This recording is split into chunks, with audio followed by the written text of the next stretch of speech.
देखिए, आपका रीट चल रहा था और रीट में आपका पहला रीट बताया गया, 2 दिन लग गया, काफ़ी यानी कि समय लग गया पढ़ाने में, हाइबियस कार्पस। और इसमें आपका एक पॉइंट अभी छूटा है, वह ये छूटा है कि इस रीट का नेचर क्या है? इस रीट का जो नेचर अगर पूछे, तो ये दंडात्मक रीट नहीं है, यानी कि हाइबियस कार्पस रीट के तहत आपका किसी को दंड देने के लिए नहीं रिट जारी होती है, बल्कि रेमडी देने के लिए, यानी कि उपचार प्रदान करने के लिए। यानी कि इस रिट का नेचर दंडात्मक नहीं है, बल्कि उपचारात्मक है। आप अगर लिखे हो तो लिख लीजिए एक लाइन और लास्ट में कि इस रिट की जो प्रकृति है हाइबियस कार्पस की, वह आपका ये दंडात्मक न होकर उपचारात्मक है, यानी कि रेमडी दिया जाता है। बिहार वार में आपका एडी ला में ऐसा क्वेश्चन बनता है। जब बिहार जे देने जाएंगे तो प्रशासनिक विधि में आपका रीट भी पढ़ना है पांचों डिटेल में, और वहाँ ऐसा क्वेश्चन बनता है। अब आइए अगला देखी जाए, दूसरी रीट आज शुरू किया जाए, मैंडमस जिसे कहा जाता है। मैंडमस की जो हिंदी होती है वो पूछा गया था परमादेश।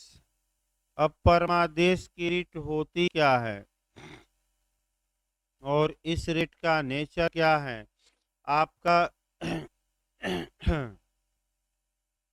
जो क्वेश्चन बिहार में पिछली बार बना था वो भी बता दिया जाए भाई, क्योंकि जिस रीट से जो क्वेश्चन बना है, इसके पहले जो बिहार में बना था मैंने इस बार से पहले, वह आपका हैबियस कार्पस से बना था। और वह ये बना था कि रूल निसी का सिद्धांत किस रीट से संबंधित है, तो 3-4 बार बताया जा चुका है हैबियस कार्पस। फिर पिछली बार जो क्वेश्चन बना, एक तो ये बना आपका जीएस में कि कौन सी रीट मूल अधिकारों का पोस्टमार्टम करती हैं। अब फिर ला में जो बना था कि जो मैंडमस हैं, परमादेश हैं, ये किस प्राधिकारी के विरुद्ध जारी नहीं किया जा सकता। तो आपका पहले परमादेश समझिए, परमादेश का मतलब जाना जाता है। फिर आपका कब ये रिट जारी की जाती हैं, किसके विरुद्ध जारी होगी और किसके विरुद्ध जारी नहीं होगी। नहीं वाला ही पॉइंट अति महत्वपूर्ण रहेगा, जो बार बार यूपीजे और बिहार पूछ रहा है। देखिए, परमादेश का मतलब होता है मैंडमस, मैंडमस का मतलब होता है समादेश, समादेश का मतलब होता है आदेश।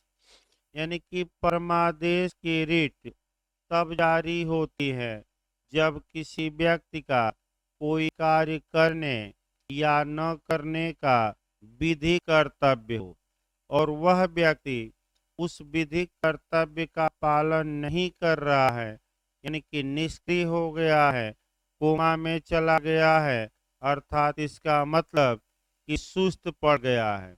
तो जब कोई प्राधिकारी है, उसका आपका विधिक कोई कर्तव्य है और वह विधिक कर्तव्य नहीं निभा रहा है, तो इस रीट को जारी करके न्यायालय ऐसे प्राधिकारी को आदेशित करता है कि आप अपना कर्तव्य निभाइए। यानी कि एक दो उदाहरण पहले देखा जाए। इसका उदाहरण एक दो देखा जाए। परमादेश की जो रीट है आपका सबसे ताकतवर रीट भी मानी जाती है। पहला नियम, सबसे अब तक के इतिहास में जो आपका रीटें जारी की गई है, वह सबसे ज्यादा जो रीट है वह परमादेश की ही रीट है। यह रीट ये बताती है कि कार्यपालिका निष्क्रिय न रहे बल्कि सक्रिय रहे, अर्थात यह रीट सक्रियता की मांग करती है। निष्क्रिय यानी कि यह रीट सुसुप्त प्राधिकारी को जगाकर, यानी कि जो व्यक्ति कोमा में चला गया है, जो अधिकारी सो गए हैं, उनको जगाया जाता है कि आप अपना कर्तव्य करिए। कर्तव्य निभाइए, आपका कर्तव्य था और आप सुस्त पड़े हैं। जैसे कि आपका भी कर्तव्य है कि वैकेंसी आने वाली है, तो आप सुस्ती दूर करिए और क्या करिए, सक्रिय होकर पढ़िए। तो उसी प्रकार न्यायालय कार्यपालिकीय प्राधिकारियों को आदेशित करता है कि जो कानूनी कर्तव्य आपका है वह आप निभाइए। तो 3-4 कानूनी कर्तव्य पहले देखा जाए, जैसे कि पानी का हो गया, स्वच्छ पानी का हो गया, पर्यावरण का हो गया, आपका दूसरा पर्यावरण का, फिर गंगा का जल दूषित हो गया है, ताजमहल मान लीजिए कि भाई उस पर भी प्रदूषण का प्रभाव पड़ रहा है, लोगों पर प्रदूषण का प्रभाव पड़ रहा है। नगर निगम का कर्तव्य है कि नाली की सफाई करे शहर की, और नाली की सफाई करने से क्या कर दिया है, छोड़ दिया है। वैसे ही नाली भर गई है, ओवरफ्लो हो गया है। तो यह रिट जारी करके ये कहा जाता है कि आप अपना कर्तव्य क्या करिए, निभाइए।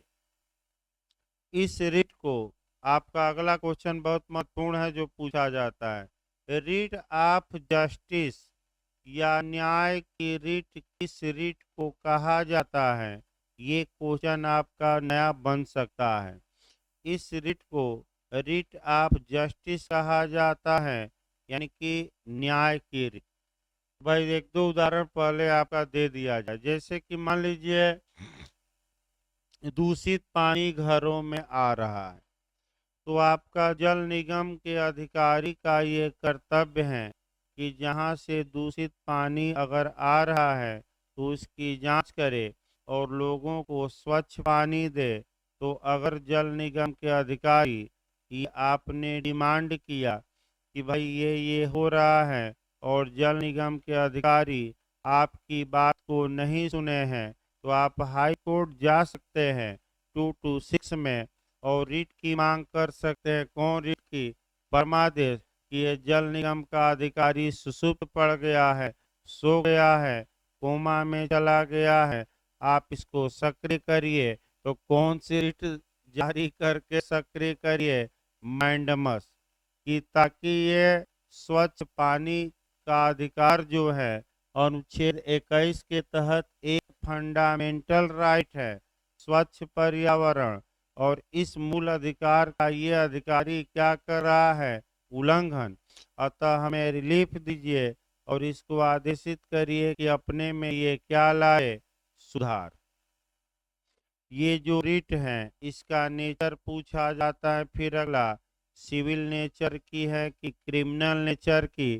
तो इसका आपका जो नेचर है क्रिमिनल न होकर सिविल है, यानी कि यह रिट किस नेचर की है? सिविल नेचर की। अगला पॉइंट भी काफी महत्वपूर्ण है, वह देखिए, बंदी प्रत्यक्षीकरण रिट को छोड़कर अन्य सभी रिटों में परमादेश के तत्व पाए जाते हैं। यानी कि हैबियस कार्पस की रिट को अगर हम निकाल दें तो उसके बाद आपका और 4 रिटें बची हैं। एक परमादेश बता है, यानी कि मैंडमस, दूसरा क्यो वारंटो, तीसरा प्रतिषेध, और चौथा उत्प्रेषण। तो बंदी प्रत्यक्षीकरण की रिट को हटा दीजिए, तो जो ये 3 रिटें और बची हैं, इसमें परमादेश की रिट का कुछ न कुछ तत्व क्या होता है? पाया जाता है, यानी कि आदेशित न्यायालय करता है। फिर एक बार समझिए, न्यायालय एक ही मामले में भिन्न भिन्न उद्देश्यों के लिए एक से अधिक रिटें एक साथ जारी कर सकता है। फिर एक बार दिमाग में बैठा लीजिए, न्यायालय चाहे तो एक ही साथ पांचों रिटें भी जारी कर सकता है, 4 कर सकता है, 3 कर सकता है, 2 कर सकता है, 1 कर सकता है, भिन्न भिन्न उद्देश्य के लिए। कहीं कानूनन कोई रोक टोक नहीं है। तो हो सकता है कि नया क्वेश्चन ये भी बन जाए, तो परमादेश के लिए क्या आवश्यक है? तो किसी व्यक्ति का कैसा कर्तव्य हो, नैतिक कर्तव्य हो कि विधिक, बताइए। विधिक। और विधिक कर्तव्य हो, वह अपना विधिक कर्तव्य न निभा रहा हो, यानी कि विधिक कर्तव्य का किसी प्राधिकारी ने क्या किया है, उल्लंघन। दूसरा हो गया वायलेशन किया है।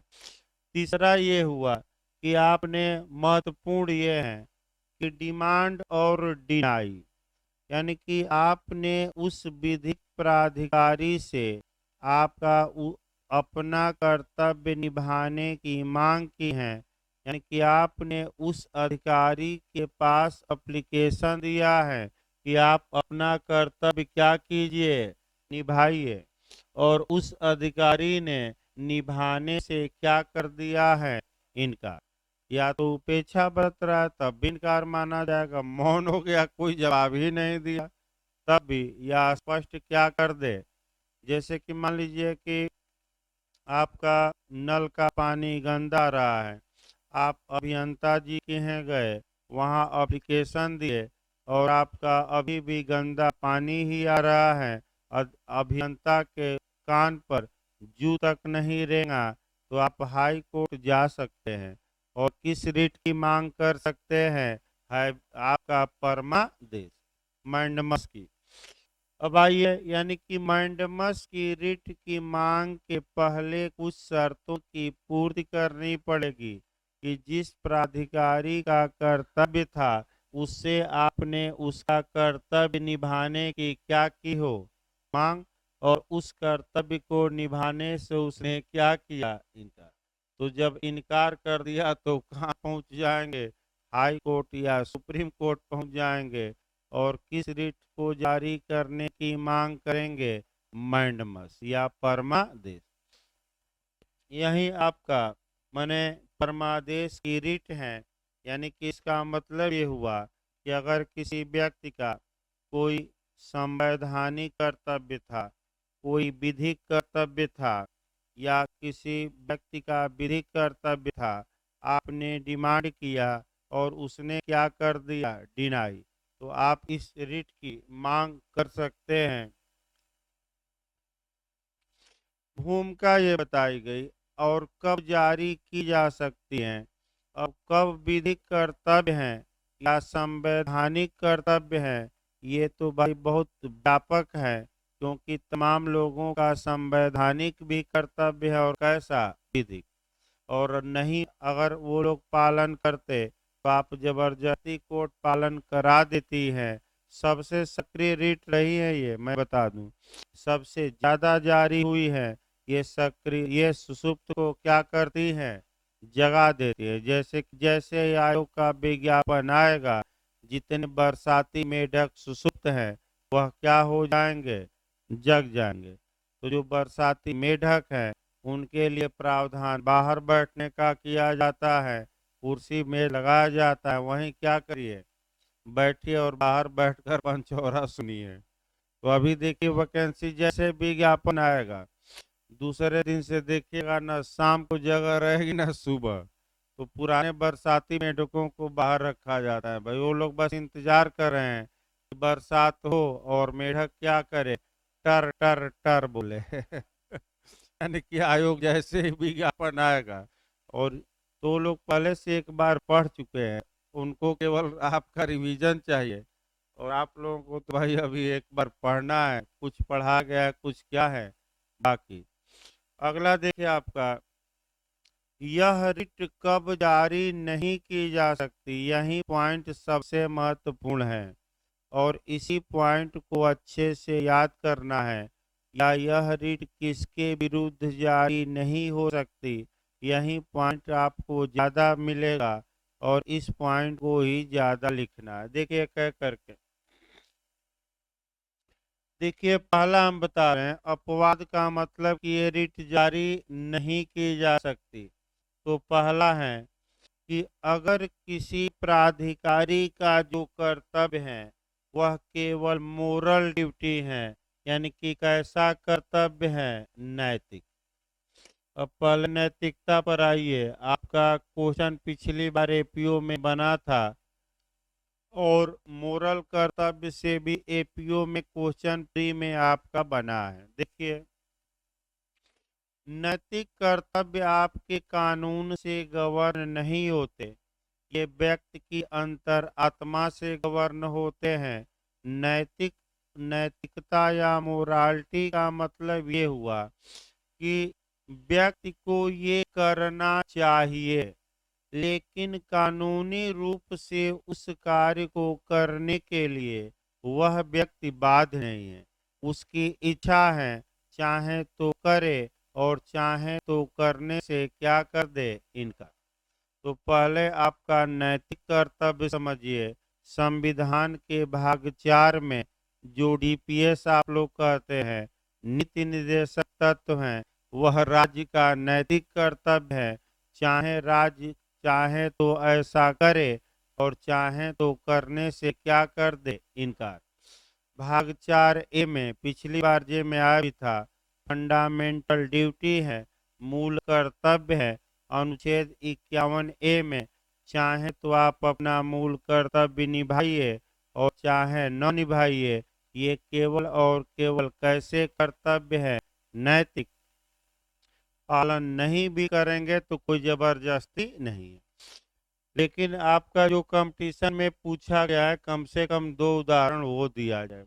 एक उदाहरण आपका जेलर का पूछा जाता है और दूसरा उदाहरण जो पूछा गया था आपका, 3 उदाहरण बता दें भाई। एक उदाहरण एक अंधे का और एक भिखारी का।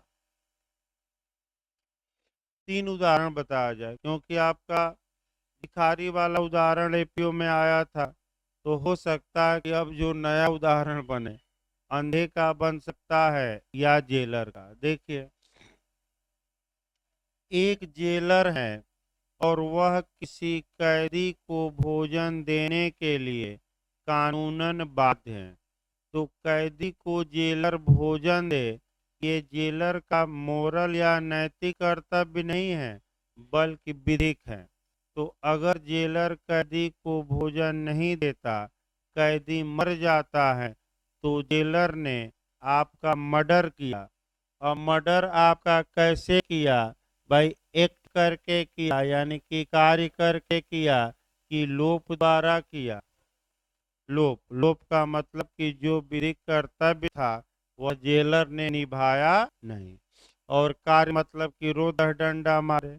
तो कार्य मतलब कुछ करके, और लोप या ओमिशन का मतलब कि कुछ न करके। तो जेलर दंड का भागी होगा, क्योंकि इसका कैसा कर्तव्य है, विधिक। अब आइए, अंधा देखा जाए, हो सकता है अगला क्वेश्चन अंधा पर बने, इसमें शक नहीं है, क्योंकि भिखारी पर बना है तो अब क्या आपका चांस है अंधा पर ही बनने का। देखिए, कंधे एक अंधा है, कुएं की तरफ जा रहा है और एक व्यक्ति देख रहा है कि ये अंधा कुएं की तरफ जा रहा है और हो सकता है कि कुएं में गिर जाए और मर जाए।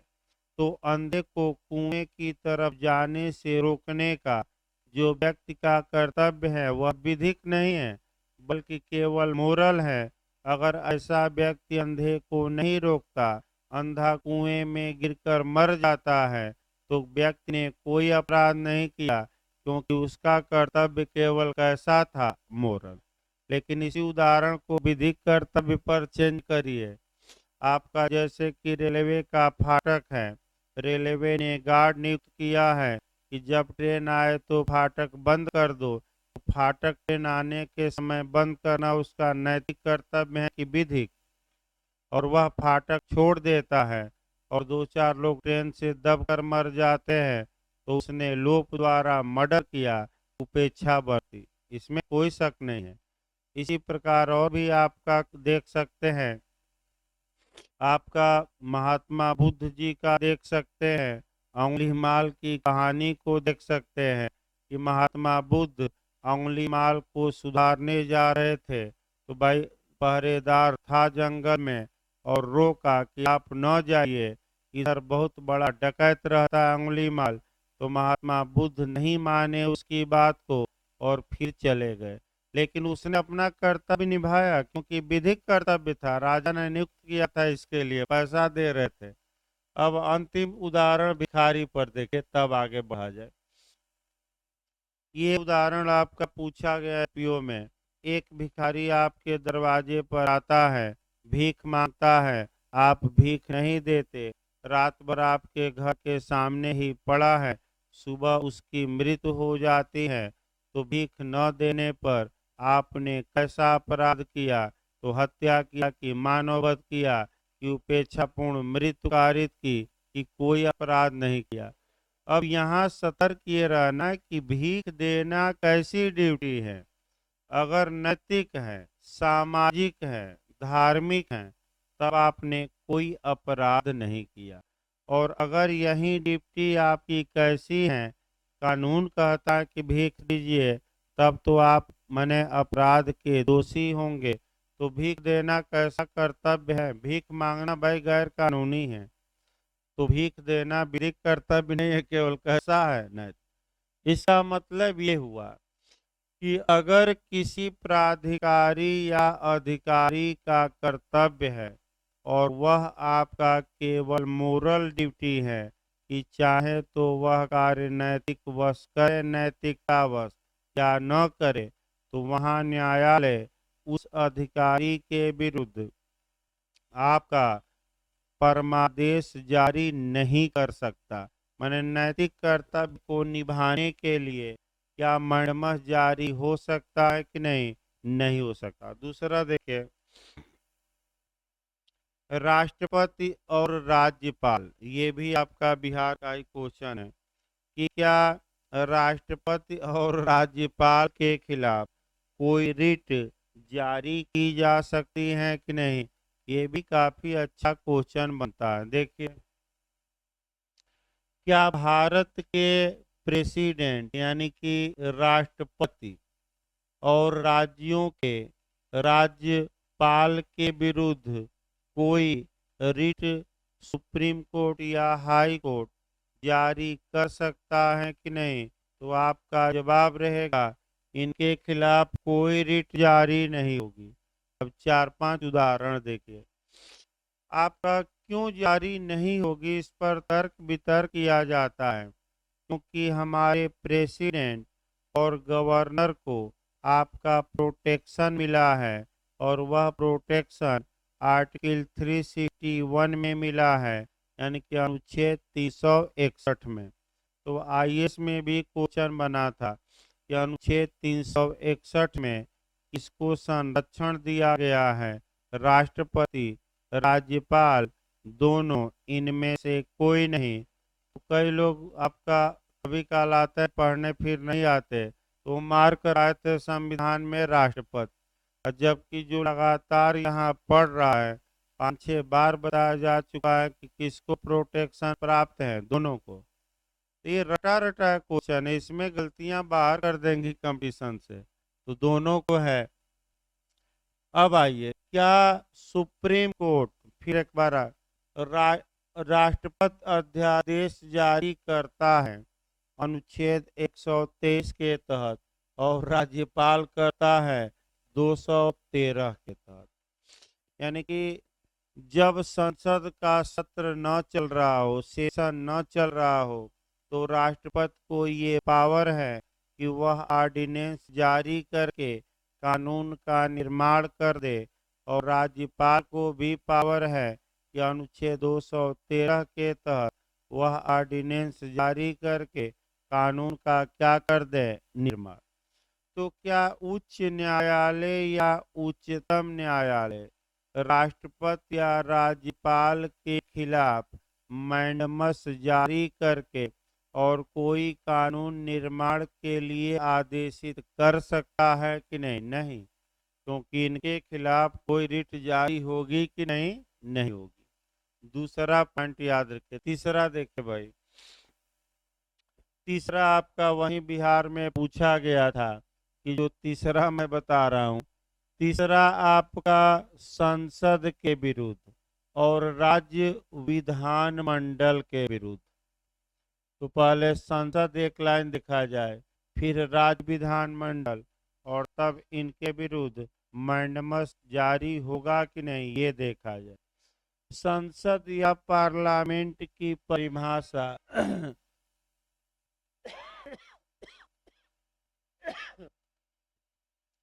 अनुच्छेद 79 में दी गई है, जबकि विधानमंडल की परिभाषा संविधान के अनुच्छेद 168 में। एक तो पहले अनुच्छेद याद करके जाना है।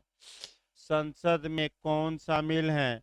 तो संसद में 3 लोग शामिल हैं, 2 सदन होंगे, यानी कि 2 आपका सदन है और 1 राष्ट्रपति है। कई बार जीएस में आया है।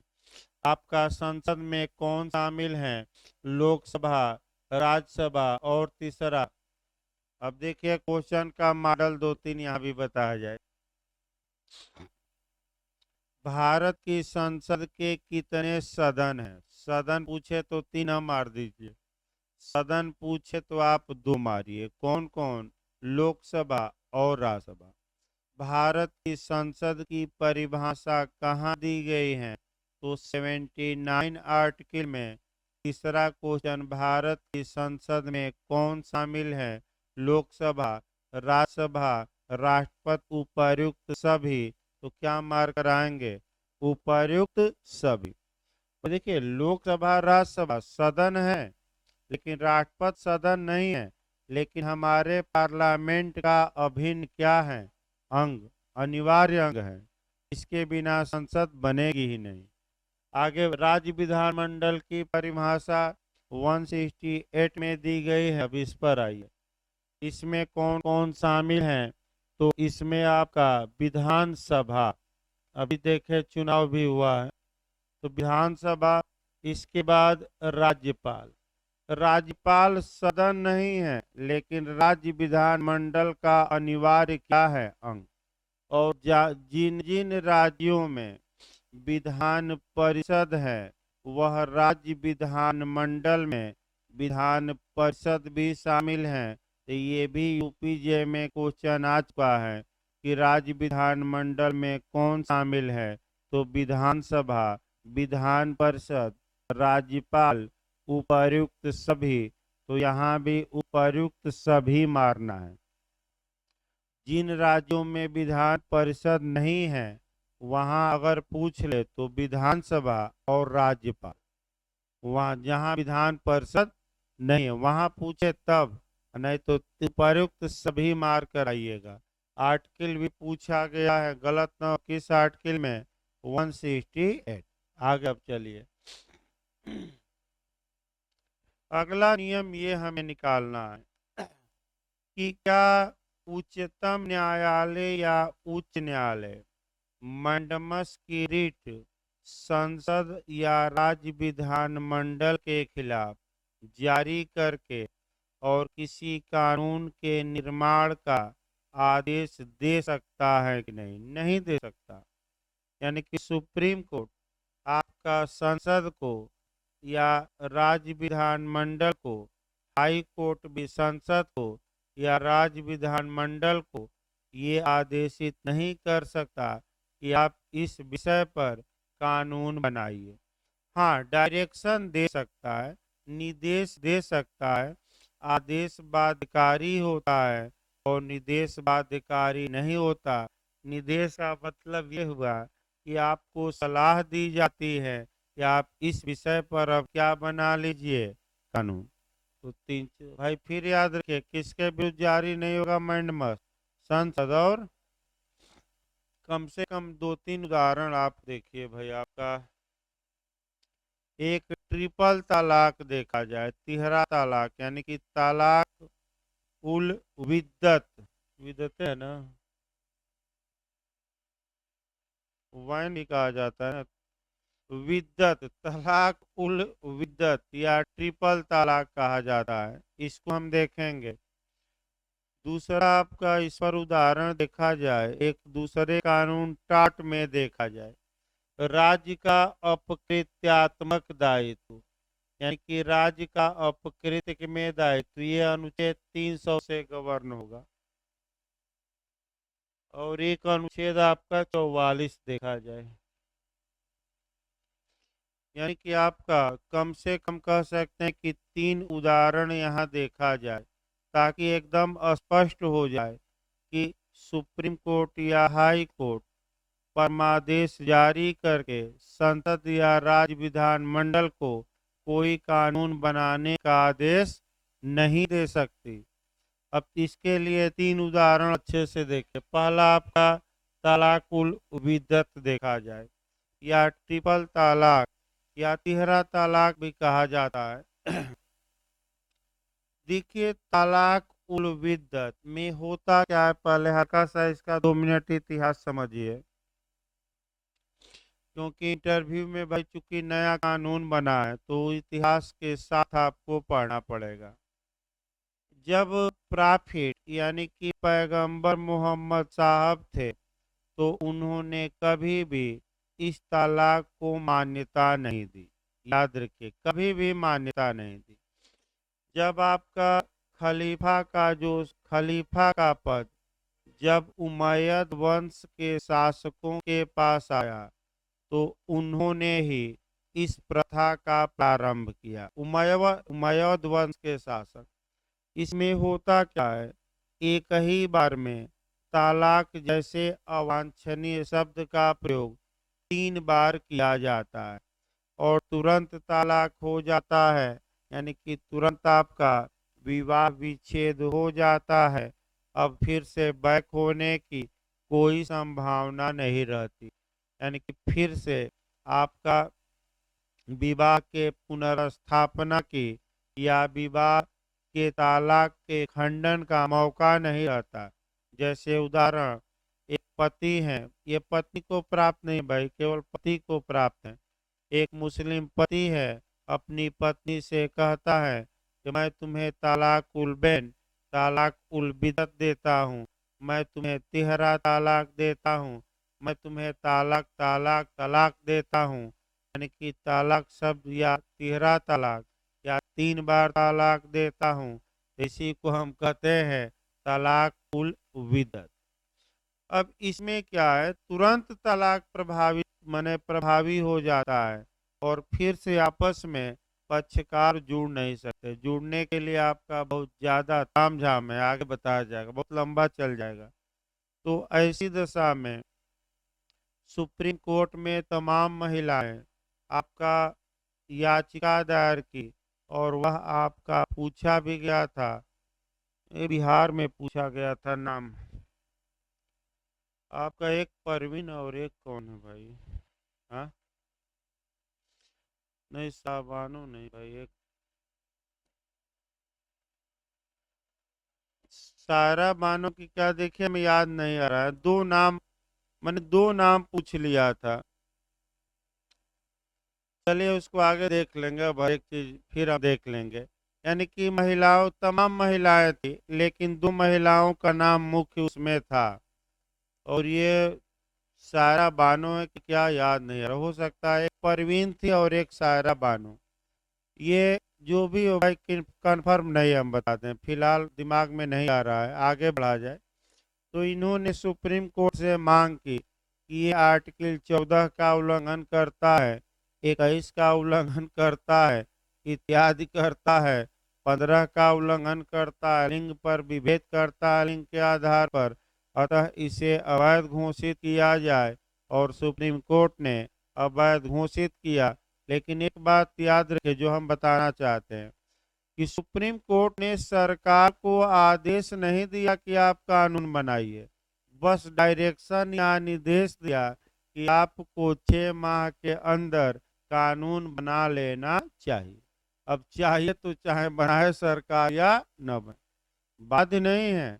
तो 6 माह के अंदर क्या बाद में कानून बना, वो अलग बात है। लेकिन सरकार मैंडमस जारी नहीं हुआ, बस एक सलाह सुप्रीम कोर्ट ने दिया। इसी प्रकार अपकृत के मामले आइए, चार्ट में आपका अनुच्छेद हम 320 पर देखेंगे। आपका बिहार उत्तराखंड हर एक जगह पूछा जाता है कि राज्य का टाटियस लाइबिलिटी या अपकृत्यात्मक दायित्व कहाँ दिया गया है, तो अनुच्छेद 300 में दिया गया है। आज तक राज्य ने कोई अपने दायित्व के लिए कानून नहीं बनाया। तो एक केस आया नागेंद्र राव बनाम आंध्र प्रदेश राज्य का, नागेंद्र राव बनाम आंध्र प्रदेश राज्य का केस आया, जिसमें सुप्रीम कोर्ट ने सलाह दिया केवल इसको संसद को कि अब आप अपने दायित्व के निर्धारण के लिए क्या बना लीजिए कानून। तो अपकृत्यात्मक दायित्व देखिए भाई, आपका बुलडोजर बाबा पर ही उदाहरण दिया जाए, क्योंकि इस समय देख ही रहे हैं जहां मन करे वहां क्या है। और समर्थक भी बुलडोजर पर चढ़कर और नागिन और कौन डांस कर रहे हैं। चलिए, शौचालय डांस न कर दीजिएगा भाई। मुर्गा डांस भी आ चुका है भाई, तमाम डांस, हार्ट अटैकिंग डांस आ चुका है। तो भाई वो तो अलग बात है। देखिए आगे भाई, एक उदाहरण इस पर ही बना है। मान लीजिए पुलिस ने किसी का घर बुलडोजर से अवैध तरीके से ढहा दिया, मैंने गिरा दिया। आज शाम को पढ़ाना भी है 83 धारा भाई, जो घर और गिराया जाता है सीआरपीसी के, वही 83 चलनी है। तो ऐसी दशा में देखिए ध्यान से, आपका फिर कंसेप्ट बनाइए। वैकेरियस लाइबिलिटी या प्रातिनिधिक दायित्व का सिद्धांत ये कहता है कि अगर राज्य के सेवकों ने किसी व्यक्ति को नुकसान पहुंचाया है तो उस नुकसान की भरपाई राज्य से कराई जा सकती है। यानी कि उस नुकसान के लिए आप राज्य से मुआवजा वसूल सकते हैं। ये वैकेरियस लाइबिलिटी है। राज्य का अपकृत्यात्मक क्या है दायित्व, यानी कि इस उदाहरण में अगर पुलिस ने अवैध तरीके से किसी का घर गिरा दिया है तो जिसका घर गिरा है वह उत्तर प्रदेश राज्य सरकार से मुआवजा की मांग कर सकता है, मुआवजा वसूल सकता है। इस विषय पर आपका अमेरिका ने 1946 में कानून बना लिया कि हम मुआवजा देंगे। इंग्लैंड एक साल बाद बनाया 1947 में। वहां कहा जाता था कि राजा कोई न तो गलती करता है न गलती के लिए किसी को नियुक्त करता है, लेकिन राजा का दायित्व बनाया गया कि सरकार मुआवजा देगी। भारत सरकार ने आज तक कानून ही नहीं बनाया, बस कोर्ट की इच्छा पर चल रहा है। मैं बता दूं तो वही सुप्रीम कोर्ट ने नागेंद्र राव के केस में 1994 में सरकार को निर्देशित किया था कि आप अपने दायित्व के निर्धारण के लिए क्या बना लीजिए कानून। भाई कम मुआवजा देंगे, कितना देंगे, तो आज भी कोई कानून नहीं है। तो किसके आपका चल रहा है बल पर, न्यायालय के। न्यायालय बस जो उचित समझ रहा है मुआवजा दिलवा दे रहा है, चाहे बुलडोजर चलवा दीजिए या घर ढहवाइए। वर्तमान नियम, सरकार ने कोई कानून बना नहीं रखा है। अगला उदाहरण हम बता रहे हैं अनुच्छेद 44 से, कॉमन सिविल कोड, यानी कि समान नागरिक संहिता। समान नागरिक संहिता यानी कि भारत में जितने लोग रह रहे हैं उनके लिए एक जैसा और एक ही कानून बनना चाहिए। ये बार बार सुप्रीम कोर्ट सरकार को निर्देश दे रहा है, लेकिन मैंडमस जारी नहीं कर सकता, तो इसीलिए आपका आदेशित नहीं कर सकता, बस सलाह दे सकता है। तो अगला पॉइंट ये निकला, मैं काफी डिटेल में बताया गया कि संसद और राज्य विधान मंडल के खिलाफ परमादेश नहीं जारी किया जा सकता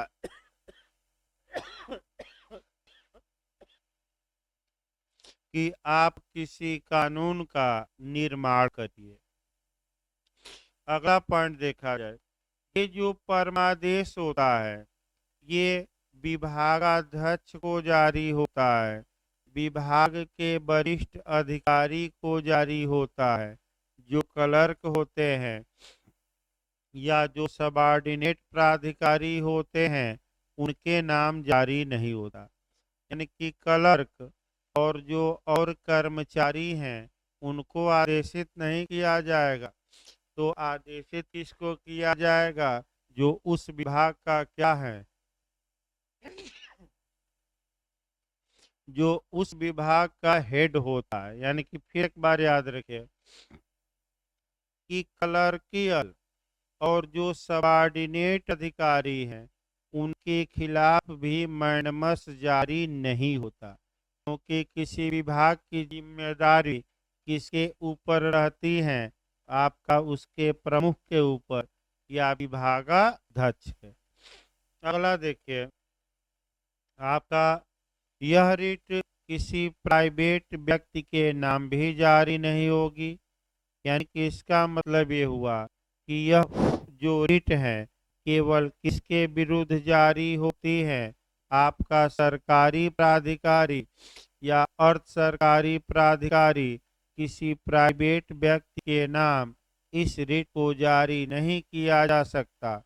अगला आपका आया कि क्या परमादेश की रिट न्यायपालिका के विरुद्ध जारी की जा सकती है कि नहीं। देखिए, आपका काफी महत्वपूर्ण क्वेश्चन है ये। और इसके बाद एक बचेगा संविदा का पालन कराना। यानी कि अभी दो मामले बचे हैं। देखिए, पहले आपका सब मने न्यायपालिका के खिलाफ काफी महत्वपूर्ण है और आपको अनुच्छेद 12 से कवर करना पड़ेगा। और जो ये नया आपका केस आया, अभी पढ़ाया नहीं गया अनुच्छेद 12, मूल अधिकार भाई लास्ट में पढ़ाया जाएगा। बता दिया जाए अभी आपका 15-20 दिन बाद, जब अन्य कुछ प्रावधान क्या हो जाए, निपट जाए। क्योंकि मूल अधिकार जब चलने लगेगा तो कोई संविधान का प्रावधान हो ही नहीं पाएगा, तो उसको लास्ट में थोड़ा स्पीड क्या किया जाएगा, बढ़ा दिया जाएगा। लेकिन फिर एक बार देखिए, अब ये है कि क्या न्यायपालिका के खिलाफ मैंडमस जारी हो सकता है कि नहीं, ये समस्या है। अब आपका शुरुआती दौर में आपका सुप्रीम कोर्ट ने बार बार यह कहा कि न्यायपालिका राज्य में शामिल नहीं है अनुच्छेद 12 के तहत। अतः ऐसी दशा में न्यायपालिका के खिलाफ मैंडमस की रिट जारी नहीं की जा सकती, क्योंकि अनुच्छेद 12 में वह राज्य में शामिल नहीं है। लेकिन एक लेटेस्ट केस आया है और उस केस को समझिए थोड़ा। सुप्रीम कोर्ट ने अपना विचार बदला है। देखिए, सुप्रीम कोर्ट ने अपना विचार बदला है। तो पहले गवर्नमेंट या सरकार, सरकार के 3 अंग होते हैं। एक आपका कार्यपालिका, दूसरा विधायिका और तीसरा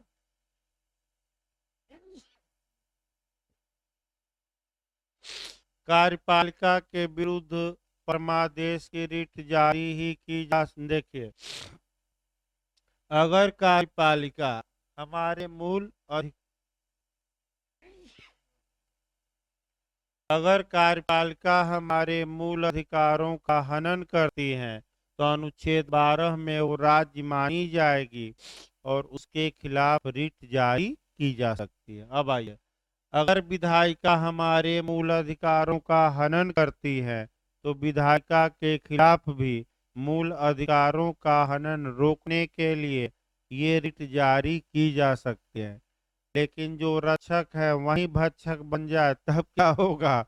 यानी कि जो न्यायपालिका है, अगर वही हमारे मूल अधिकारों का क्या करने लगे, हनन, तब क्या उपचार है। तो सुप्रीम कोर्ट अपना विचार बदला है। अब सुप्रीम कोर्ट ने ये कहा कि अनुच्छेद 12 में सरकार या गवर्नमेंट की बात की गई है। सरकार के 3 अंग होते हैं। न्यायपालिका भी सरकार का अभिन्न क्या है, अंग है। तो न्यायपालिका के खिलाफ भी रिटें जारी की जा सकती है। लेकिन, यानी कि सुप्रीम कोर्ट वहीं लेकिन लगा दिया, फिर अपने को बचा लिया। देखिए, लेकिन लगाए, अगर शुद्ध रूप से वह न्यायिक कार्य है तब यह रिट नहीं जारी होगी, भले ही मूल अधिकार का क्या किया गया उल्लंघन। लेकिन अगर न्यायपालिका का कार्य कैसा था, कार्यपालिकी, तो अब समस्या ये आई कि न्यायपालिका जो कार्य करती है वह कौन सा कार्य न्यायिक होगा और कौन कार्यपालिकी या एग्जीक्यूटिव होगा। तो कार्यपालिकी ही समझिए। जैसे कि उच्चतम न्यायालय में कर्मचारियों की नियुक्ति करना। तो आप खुद बताइए, ये कार्यपालिका में आएगा कि न्याय कार्य में? कार्यपालिका। इसके लिए रिट जारी हो सकती है। हाई कोर्ट में आरओ, एआरओ इत्यादि कर्मचारियों की नियुक्ति करना, ये न्याय कार्य नहीं है, कैसा है? कार्यपालिका। इसके लिए रिट जारी हो सकती है। अधीनस्थ न्यायालयों में कर्मचारियों की नियुक्ति करना, ये भी कार्यपालिका के कार्य है। अगर बदमाशी की जाती है, फंडामेंटल राइट का क्या किया जाता है? सूझा जा सकता है। लेकिन न्यायिक कार्य के विरुद्ध, यानी कि आज भी न्यायपालिका एक मामले में राज्य नहीं है, वह कौन सा कार्य? न्यायिक। लास्ट आइए देखा जाए, कम से कम ये रिट भाई आज समाप्त कर दी जाए। संविदात्मक मामले। तो संविदा, अगर अब इसका अनुच्छेद भाई बताना पड़ेगा। संविधान के अनुच्छेद 299 में ये पूछा जा चुका है भाई बिहार में आपका। इसके पहले वाले बिहार जे में आया था। संविधान के अनुच्छेद 299 में भारत सरकार और राज्यों की सरकार द्वारा कॉन्ट्रैक्ट या ठहराव या संविदाओं के बारे में प्रावधान किया गया है। अब पहले कानून समझिए।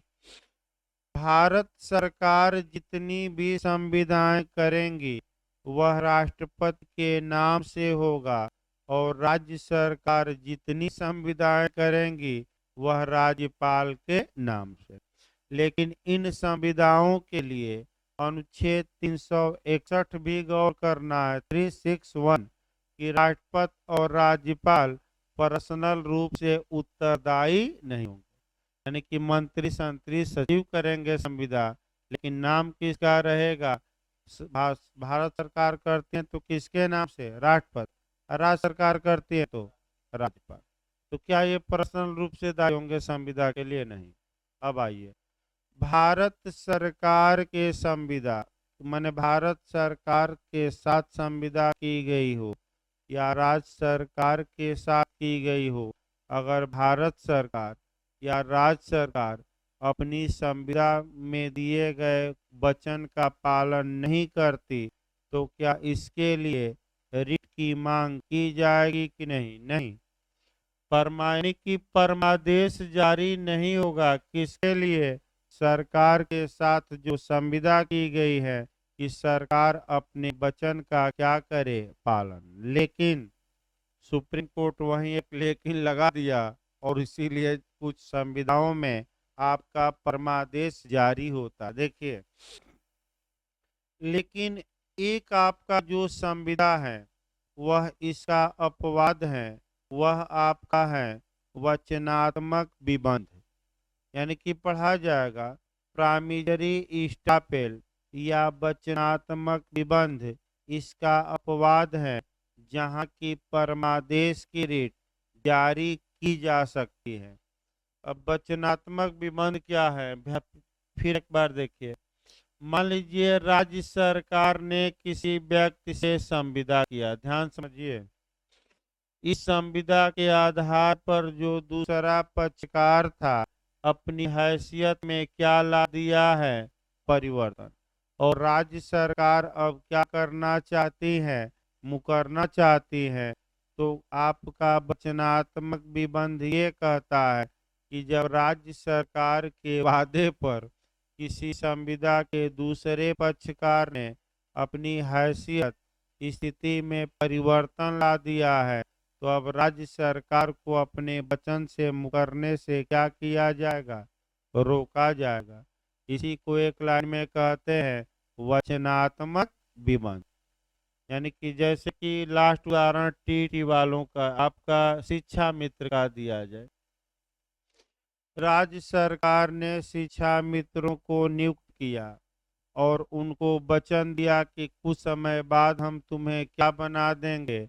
अध्यापक। राज्य सरकार अगर अध्यापक बनाने से बाद में इनकार करती, वचन तोड़ देती, तो शिक्षा मित्र कहाँ पहुंच जाते? कोर्ट। लेकिन आपका शिक्षा मित्र कोर्ट नहीं गए। कोर्ट कौन गया? तो जो बीएड धारी थे, बीएडधारी कोर्ट जाकर कहे कि राज्य सरकार का जो ये फैसला है कि शिक्षा मित्रों को क्या बनाया जाए बिना ट्रेनिंग के टीचर, ये तो भाई आपका कानून का उल्लंघन करता है। अशिक्षित शिक्षक आएंगे तो क्या पढ़ाएंगे। इसीलिए भाई मैं बता दूं आपका विश्वविद्यालयों की हाल देख लीजिए। आपका विश्वविद्यालयों में अगर अच्छे टीचर आते, लड़कों को पढ़ाते, तो क्या कोचिंग की आवश्यकता लड़कों को पड़ती। लेकिन वही है कि आपका पैसा दीजिए और असिस्टेंट प्रोफेसर बन जाइए। 15 से 20 लाख चलता है। मैंने नाम नहीं लूंगा, कोचिंग के भी कुछ लोग आपका देकर बने हैं, इसमें शक नहीं है। एडीसी में, सीएमपी में, इलाहाबाद विश्वविद्यालय में यहीं पढ़ते थे और आपका पूछ लेने पर बता नहीं पाते थे, पीछे बैठते थे और आज असिस्टेंट प्रोफेसर बन गए हैं क्योंकि एलएलएम रिसर्च किए थे। तो अब ये है कि भाई वो अब ये है कि मेहनत करिए और लड़कों को पढ़ाइए। तो आप यानी कि नैतिकता का क्या करिए, तो उनको घुट्टी पिलाई गई कि यहाँ जो भी किए हो न पढ़े हो, जाकर पढ़िए, न है तो बताइएगा। और जब भी स्कूल में जाइए तो आप क्या करिए। एक लोग लखनऊ विश्वविद्यालय में है, वो अच्छा पढ़ाते हैं क्योंकि उनको कहा गया कि भाई अपने कर्तव्य का अच्छे से क्या करिए, पालन करिए, ये नहीं कि उपेक्षा बरतिए। तो आपका मैंने लखनऊ के भीमराव अम्बेडकर में भी है, तो वहाँ भी आपका पढ़ाते अच्छा, कोई दिक्कत नहीं है। तो आगे देखा जाए, इसका मतलब ये हुआ शिक्षा मित्रों का उदाहरण देखे तो राज्य सरकार अपने वचन से नहीं मुकरी, वो तो चाह ही रहे कि शिक्षा मित्र क्या बन जाए, टीचर। लेकिन हाई कोर्ट ने झटका दे दिया कि बिना ट्रेनिंग के शिक्षक नहीं। और आपका राज्य सरकार और शिक्षा मित्र अपील किए सुप्रीम कोर्ट में। तो सुप्रीम कोर्ट में जब मुकदमा चलने लगा तो जाकर शिक्षा मित्र रोने लगते थे। यानी कि कोर्ट में 8-10 लोग मुकदमा देखने जाते थे बस, और जैसे उन्हें लगता था कि अब तो हम हार जाएंगे, तो वहीं आपका बुलबुला चुने लगता था। तो बुलबुला वाला भाई केस याद रखिए, पूछा गया है, टीयर्स वाला केस, आंसू वाला केस, मैंने बताने का मतलब कि एक दो क्वेश्चन भी तैयार रखिए। तो कौन सा केस है आंसू वाला, पलविंदर, भाई रट कर जाइए, कौन सा केस है। पलविंदर कौर बनाम पंजाब राज्य, ये पूछा गया। आंसू वाला केस कौन सा है, आजकल ये भी पूछा जा रहा है। अब ब्राइड इन बाथ वाला केस कौन सा है, तो हैबियस कार्पस वाला कौन सा केस है, यानी कि टब में दुल्हन, नहीं दुल्हन, अब हाँ टब में दुल्हन भाई। तो टब में दुल्हन भी 15 में आएगा एविडेंस में। तो आपका जैसे श्रीदेवी चुल्लू भर पानी में डूब कर मर गई थी, उसी प्रकार ये मर देता था टब में डूबो कर, कहता था कि नहाते समय क्या हो गई, मर गई। तो आगे वो बताया जाएगा, देखिए आगे लास्ट लाइन देखिए। ये रोने लगते थे शिक्षा मित्र जाकर। तो सुप्रीम कोर्ट ने शिक्षा मित्रों के वकील से कहा कि हम सुनवाई नहीं करेंगे, या तो आप इनको मनाइए या बाहर करिए। भाई ये थोड़े है कि आपका आंसू गिराकर फैसला ले लेंगे। तो शिक्षा मित्र को वकीलों ने समझाया और वास्तव में बेचारे हार ही गए। यानी कि एक बार शिक्षा मित्र तो सदैव क्या रह गए। तो इसी पर दो क्वेश्चन और तैयार रखना है, एक बार बंधक सदैव बंधक के सहित बताया जाएगा, और एक बार गिरवी सदैव गिरवी। जाकर कंपटीशन में देखिएगा, ये कई बार रिपीट किया है। राइस बनाम नोक्स एंड कंपनी, गिरवी वाला केस नहीं याद आ रहा है, एक बार गिरवी सदैव गिरवी, ये संविधान नियम में पूछा गया जे में। तो लास्ट लाइन ये रहा, माने कि अगर अगर सरकार ने किसी को वचन दिया और सरकार के वचन के आधार पर किसी व्यक्ति ने अपनी हैसियत में क्या लाई, मैंने अपनी स्थिति परिवर्तित की है, और राज्य सरकार या केंद्र सरकार मुकरना चाहती है, तो ऐसी संविदा के मामलों में वचनात्मक निबंध लागू करते हुए सुप्रीम कोर्ट और हाई कोर्ट परमादेश की रिट जारी करते हुए सरकार को वचन से मुकरने से क्या कर सकता है। सामान्यतः संविदा में नहीं, एक याद रखे किस मामले में, वचनात्मक विबंध। तो आपका भाई आधा घंटा का रेस्ट रहेगा, थोड़ा कुछ काम है एक जगह, तो 11:15 बजे से क्लास चलेगा भाई। मैंने 11:15 हो रहा है, तो हम 15-20 मिनट लगेगा आने में। तो आपका 11:15 बजे से हिबा या